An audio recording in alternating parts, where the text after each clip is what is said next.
Today we're talking Atmos production techniques. Let's get into it.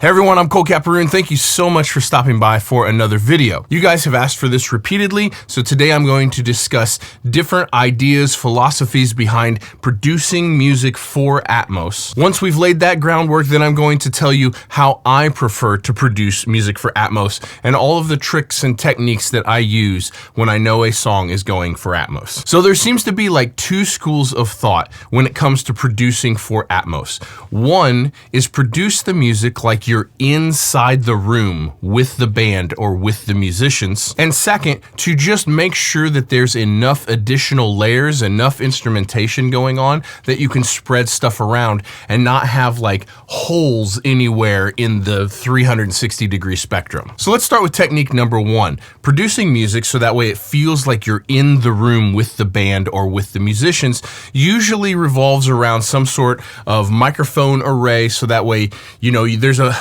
couple different ways to do it, but you can either set up a microphone array that simulates the boundary of a room, and then when you pan those around the room in Atmos, then it feels like you're actually in the room. For instance, you could have a drum kit set up somewhere in the room, and then I've seen a lot of people do like 6 microphones where there's 2 up here, 2 in the middle, and 2 in the back of the room. And depending on where the drummer's set up, then that can give you like a real sense of like you're sitting in the room with the drummer. If you know a guitar is going on one side, then you can mic up that guitar on that side of the room and then put a room mic on the opposite side of the room, so that way you really capture like the 3-dimensionality of being in the room with the guitar player. This sort of production technique seems to work really well for super organic styles of music. Jazz, super organic like indie or folk. Doing orchestral stuff is cool this way. If you had a bluegrass group that was like a real traditional bluegrass group that can perform around a single microphone, like having a single microphone in the center of the room and then having those microphones set up around the boundary of the room can be really cool. And as those musicians step into the center of the room or up to the center microphone, you get a sense of like you're in the room with the whole band. There's a lot of that kind of stuff that's really cool. However, I don't really work on that kind of music. For the styles of music that I work on and for the sounds that I'm generally going for, creating a sonic environment in which it feels like you're in the room with the drummer is like the opposite of what I personally go for. This is gonna sound blasphemous to some of you.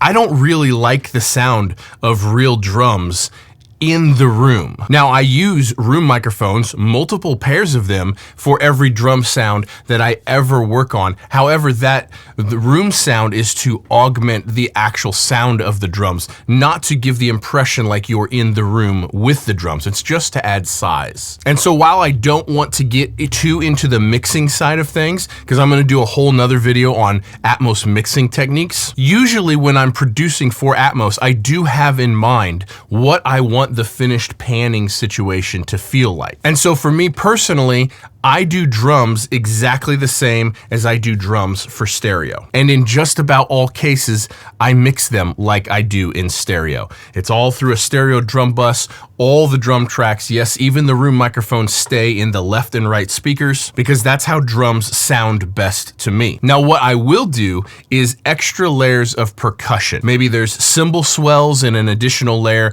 Maybe there's an extra shaker that I wouldn't have normally put in the song, extra tambourines, bongos, any sort of extra, maybe there's an extra layer of tom hits during a build, and those I will happily spread around the room. And that right there sets the tone for the theme of how I produce for Atmos. I'll put a link to 2 playlists down below in the description. One of them is a link to a bunch of music that I've worked on, produced, mixed, and mastered, just stereo stuff. There's, I don't know, 60 or 70 songs on there you can check out, but I'll put a link to another playlist down below of some of my Atmos mixes. But what you will notice when you check out those songs, both stereo and Atmos, is my production style is pretty dense, pretty full, pretty wall of sound. That's the sound that I've always gravitated towards. That's the sound that I like the best. And I try pretty hard at this point to only work on music that I can do that on. And so where I've kind of landed in producing for Atmos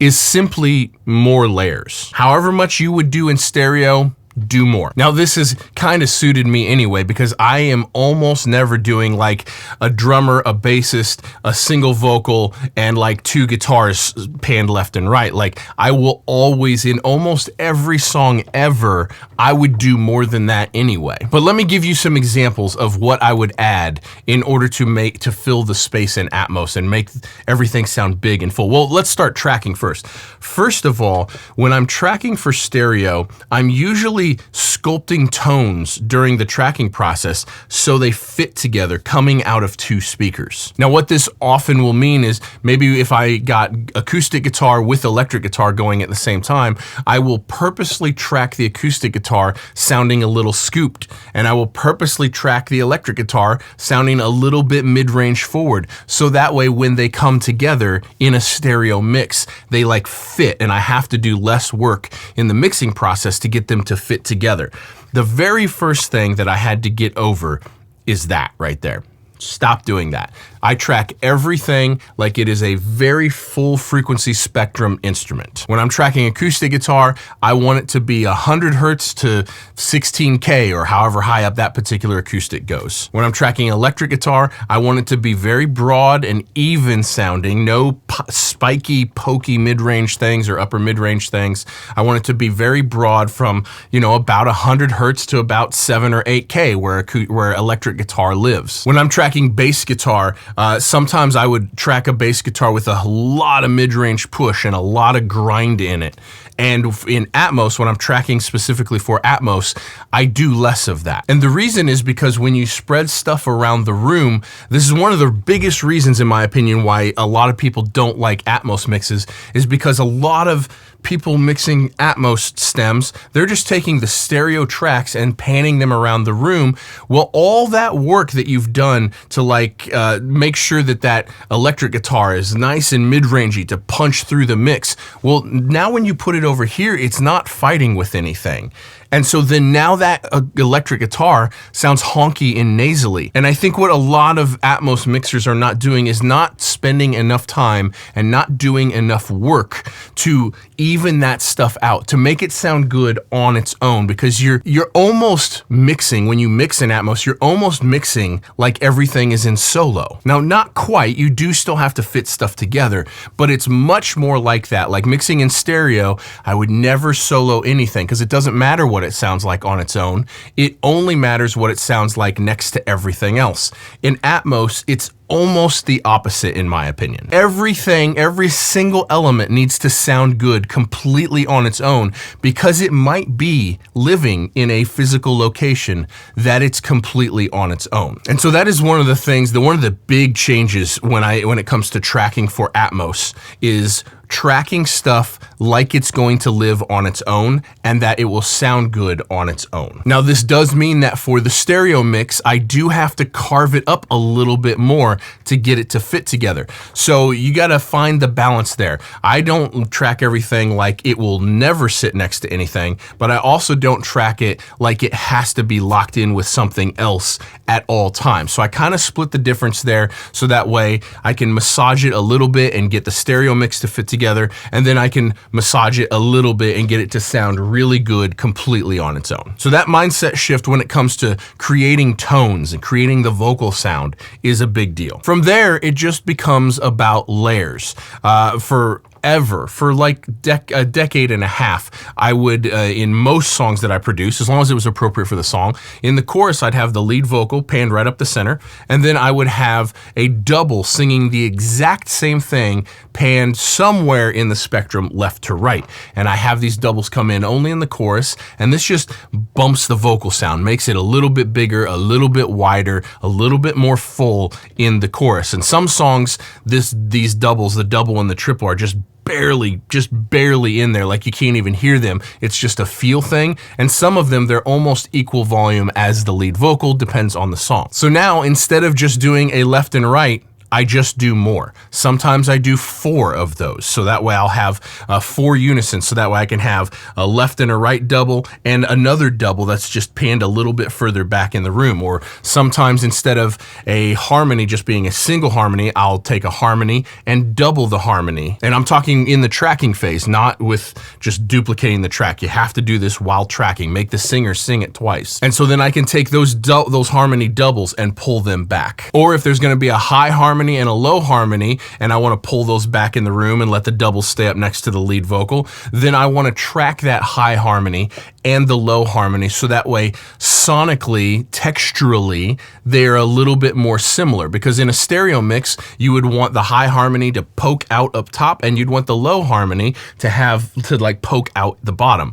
But when you're pulling them away from the lead vocal in the room, then you want them to, they have to sound good on their own. So the high harmony needs to not be harsh, and the low harmony needs to have plenty of clarity in it. And so whether it's microphone choices or EQ choices, I would do that. I would change that thing and do that like that. When it comes to any sort of gang vocals or vocal stacks, like in pop or pop rock, just more layers. Because if I can have a lead vocal in front of me and doubles and then doubles and harmonies and then harmonies and doubles, if I can just really just stack everything up so that way when that chorus hits, it's just everywhere, then I really, really like doing that. Same thing with guitars. Very commonly, I will have a left and right, like main rhythm guitar. We're talking choruses here because I really like, let's take a step back and talk about that. I really like when I'm producing for Atmos, I like that the song stays mostly in the front half of the room, mostly, for the quieter parts of the song.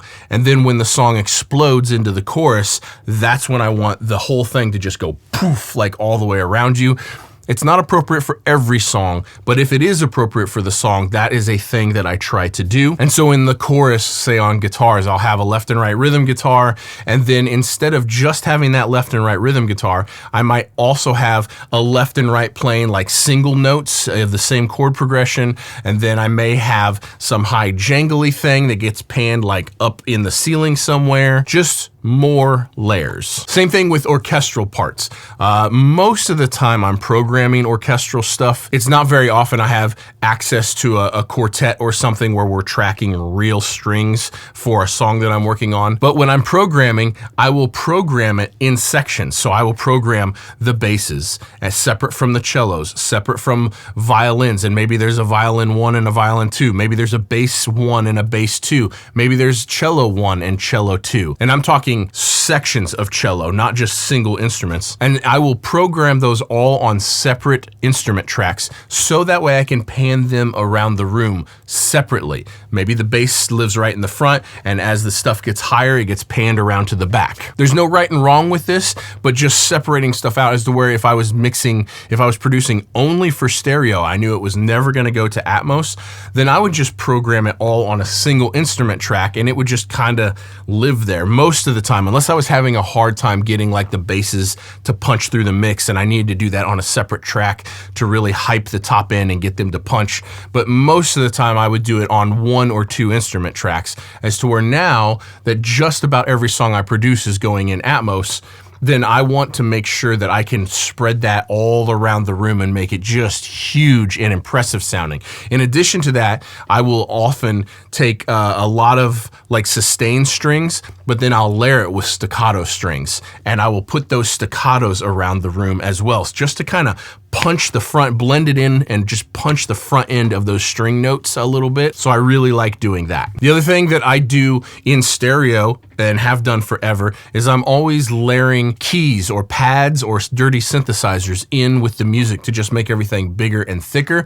Well, now that has kind of changed into wanting to do that in stereo. So a lot of times I would do just like a mono synthesizer just to add some size and some depth to the mix. Well, now it's almost always a stereo synthesizer. and I will commonly do multiples of them. Instead of just having a dirty synthesizer, I'll have a dirty synth and a low pad and a high pad. And I will choose different locations, and when I'm producing, I know which locations I want this to go in. And maybe they're all playing the same thing, so it sounds like a stack, and maybe they're playing different things, so that way there's, you know, different alternating melodies or something. Before I keep going, there are links in the description down below for every single piece of gear that I use, all the gear that I use in Atmos, the speakers, the interfaces, the monitor controller, literally everything. But you don't have to purchase just that stuff. Anytime you guys need any piece of musical gear whatsoever, you can jump on any one of my videos, click on any link in the description of any video. Once you're on the site, you can purchase absolutely anything that you need. When you do that, it costs you nothing extra, but when you do that, it goes a long, long ways to help support this channel, help support me, help me keep making videos just like this. Almost all of those links go to Sweetwater. So huge thanks to Sweetwater for sponsoring this video and just about all of my videos. And a huge thanks to you guys for using those links anytime you need to purchase anything, whether it's a pack of guitar strings or like a new guitar or an entire Atmos rig. I very much appreciate you guys supporting the people that support me, and Sweetwater has been a massive supporter for years now. Links in the description. Now, one of the things that I have come to do is use kind of more saturation, actually, taming transients. Basically, when I'm putting stuff around the room, and if it's too pokey, if it's too transient heavy, then it's really difficult to get it to just sit in the mix properly, because I don't have a mix bus to smash things into. We'll get into all kinds of stuff like that when it comes to mixing techniques. So if there's gonna be a shaker and I know it's gonna be living somewhere, I might drive the preamp harder on that shaker while tracking it, so that way it's kind of smashing the transient a little bit. In my opinion, saturation, not necessarily audible saturation, but transient smashing saturation is really your friend in Atmos. And I think it's one of the reasons why there's so many bad Atmos productions and mixes out there. The other thing that I think, and this gets a little bit into the mixing side of things, which I will go much deeper in when I do the mixing video. The other thing that I think is really unfortunate about what's happening with Atmos currently is that so many of the labels are so concerned about the Atmos just matching the stereo in headphones. And that's a bummer, because the advantages that we have in Atmos, using the LFE so that way you have just huge, extended, free, open, thick bottom end, spreading things around so that way it's an experience. And when you do it well, it is a much better experience, in my opinion, than stereo. It's really a bummer that there's so many people that are so concerned about the Atmos mix matching the stereo mix, because you're forfeiting all of the benefits that Atmos actually gives us. You're forfeiting the huge dynamic range, because Atmos has to be turned in at -18. So songs can have enormous dynamic range. The biggest parts sound huge and the smallest parts sound small and intimate. But if it just has to match the stereo, then we're just forfeiting all of this benefit that we have. I'm very lucky, and again, this gets a little into the mixing side of things. I'm very lucky that most of my clients don't care about that. They want it to sound as good as humanly possible. And so we make the stereo sound as good as humanly possible. But then when we do the Atmos, I feel pretty confident saying this, that most of my Atmos mixes sound better than my stereo mixes in headphones when you toggle it on and off. They sound bigger, thicker, deeper, more spacious, more space between instruments. But there are some real tricks when it comes to mixing that I've kind of come up with that let me do this. So don't forget to subscribe if you haven't yet, because I'll be doing that video in a couple videos here. If you have any questions, drop them down below. And if you see someone's question down below and you have an answer to it, or you have some thoughts about it, please help the people out in the comments. It's one of the things that I really love about this channel, and I love about a lot of you that subscribe and comment, is I really love the community that we've built. It's not everybody, there's plenty of haters, and there will be some hate on this video, I'm sure, but I really love when I see people helping other people in the comments down below. So one of my favorite things about this is trying to create a community where we are all here to help each other. Thank you guys so much for watching. We'll see you in the next one. Peace.